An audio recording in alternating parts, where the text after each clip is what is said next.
ஒரு பேனில் அரை டீஸ்பூன் அளவுக்கு எண்ணெய் விட்டு ஒரே ஒரு சின்ன கட்டி பெருங்காயத்தை போட்டு வறுத்துக்கலாம். அது உப்பி வர வரைக்கும் வறுத்துக்கலாம். வறுத்து தனியாக எடுத்து வச்சுக்கிறேன். இப்போ அதே எண்ணெயில் வந்துட்டு அரை கப் அளவுக்கு வெள்ளை குண்டு உளுந்து போட்டு வறுத்துக்கிறேன்.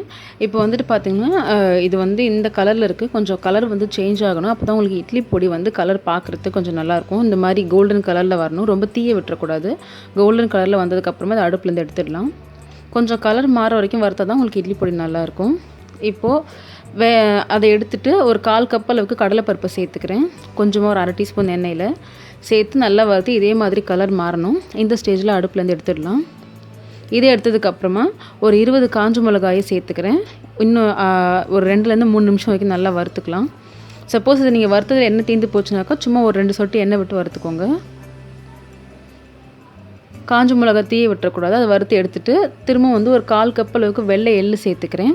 வெள்ளை எள்ளு கருப்பு எள்ளு சேர்த்திங்கன்னா தூள் வந்து கருப்பாக இருக்கும். ஸோ வெள்ளை எள்ளு சேர்த்து நல்லா வறுத்துக்கலாம்.